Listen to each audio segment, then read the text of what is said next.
Shattered trust. My father died on a Tuesday. By Friday, my brother had already changed the will. I didn't know.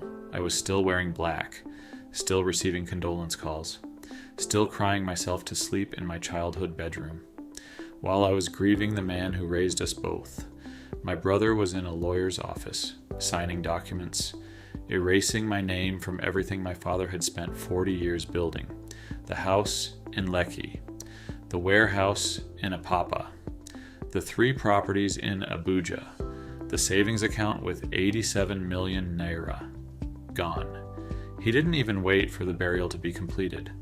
But what happened 8 months later, in front of cameras, in front of family, in front of everyone who had ever respected him, that is a story I will never forget for the rest of my life. My name is Kelechi. I grew up in Enugu, the second of 2 sons. My father, Chief Emeka Obi, was a man who built everything from nothing. He started as a truck driver in 1982. By 2005, he owned a transport and logistics company with 34 vehicles. He was not a perfect man, but he was a man who believed in family above everything. He told us, me and my brother Chidi, that everything he built was for us equally. He said it at every Christmas. He said it at every birthday. What is mine will be yours. Both of you, together. Chidi was the first son. In our culture, that carries weight, and Chidi knew it. He had always been the one who stayed close to my father, the one who drove him to hospital appointments, the one who managed the business accounts. I was the one who left Enugu for Lagos to build my own career. I sent money home every month. I called every Sunday. But I was not there physically, and Chidi used that in ways I could never have imagined. My father had a stroke in September. He was in hospital for 6 weeks. During those 6 weeks, I came home 3 times. I sat by his bed. I held his hand. Chidi was there every day. He was the one who spoke to the doctors. He was the one who handled the paperwork. We all thought he was being a devoted son. What we didn't know was that during those 6 weeks, while my father was lying in a hospital bed, weakened, confused, on medication, Chidi had brought a lawyer to the hospital. He had presented my father with documents to sign. My father, a man who built an empire, signed papers he could barely read.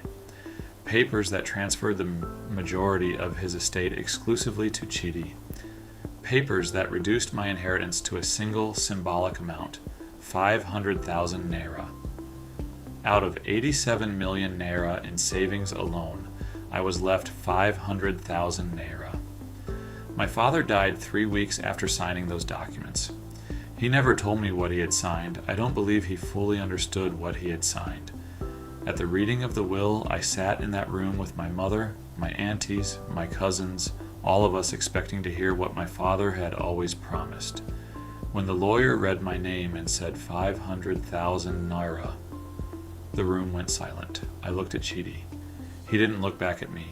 He was looking at the floor. And in that moment, I knew. The next 3 months were the darkest of my life. I contested the will immediately.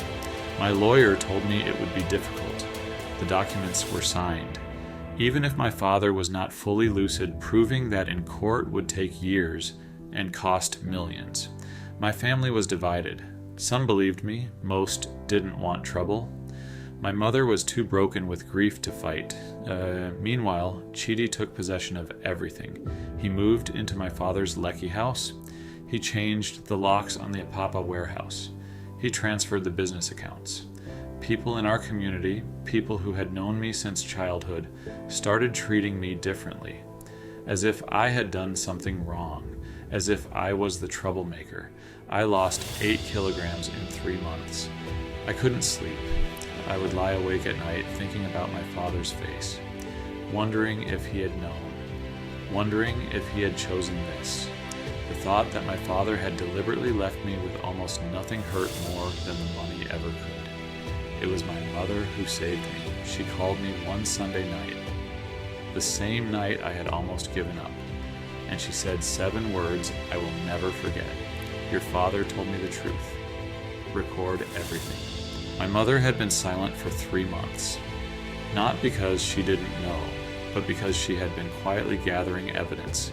She told me that 2 days before my father died, when Chidi had stepped out of the hospital room, my father had held her hand and wept. He told her he had signed something he didn't understand. He told her Chidi had told him it was just a business restructuring document. He told her he was afraid. My mother had said nothing publicly, because she was grieving, because she was afraid of destroying the family. But she had written everything down in a small notebook, the date, the time, what my father said word for word. She also told me something else. She said the hospital had CCTV cameras in the corridor outside my father's room, and that a family friend who worked at the hospital had quietly saved the footage that showed Chidi entering with a lawyer and a briefcase on a day he had told the family he was not visiting. We had the notebook, we had the footage, and we had a new lawyer, one who specialized in elder financial abuse. We filed our case silently. We told no one. Chidi had no idea what was coming. Our family holds a remembrance gathering every year for my father. It happens at my uncle's compound in Enugu. Extended family, family friends, community elders, every year over 200 people attend. Chidi had positioned himself as the head of the family by this point. He sat at the high table. He gave a speech about my father's legacy. He received condolences as if he alone had loved our father. What he didn't know was that our lawyer had filed an emergency injunction 3 days earlier. He didn't know that 2 officials from the Nigerian Bar Association were sitting quietly at the back of that gathering. He didn't know that my uncle, who had stayed silent for months, had agreed to let justice happen at this gathering. Midway through Chidi's speech, my uncle stood up and asked to speak. He addressed the entire gathering. He told them what Chidi had done. He presented the evidence, printed and bound, bombast and passed copies to the elders. The hospital footage had been transferred to a laptop. It was played on a projector screen. 200 people watched in silence as Chidi walked into our father's hospital room with a lawyer and a briefcase on a day he had told us all he was elsewhere. Chidi stood at that podium for 11 seconds without speaking. Then he walked out. The Nigerian Bar Association officials followed him. Within 2 weeks, the fraudulent will was formally challenged in court. The hospital footage and my mother's testimony were submitted as evidence. The original will, settled and written years earlier, leaving everything equally between us, was recovered from my father's personal safe, which Chidi had not known about. The court ruled in my favor 6 months later. Everything was restored. Chidi lost his legal practice license. He lost the Lekki house. He lost the respect of every person who had ever looked up to him. He lost the family, not because I took it from him, but because he chose money over blood. And the truth, as it always does, found its way into the light. I moved into my father's house 8 months after that gathering. I sat in his chair, at his table, in the home he built, and I felt him there. I think he knew. I think somewhere in those final days, he knew what Chidi had done. And I believe he found a way to make sure the truth would come out. My mother still has that small notebook. She keeps it in her Bible. She said to me the week I moved in, "Your father built this for both of you.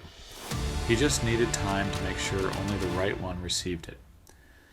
If you have been robbed by someone you loved, someone you trusted with your whole heart, I want you to hear this. The truth is patient, but it always arrives. Document everything, stay quiet, and let justice do what revenge never could. Subscribe to Shattered Trust. Every week, a new story. Every story, a reminder that what is yours cannot be taken forever. Like, See you subscribe, next week. comment, and Outro share music for and more slow stories every triumphant. week.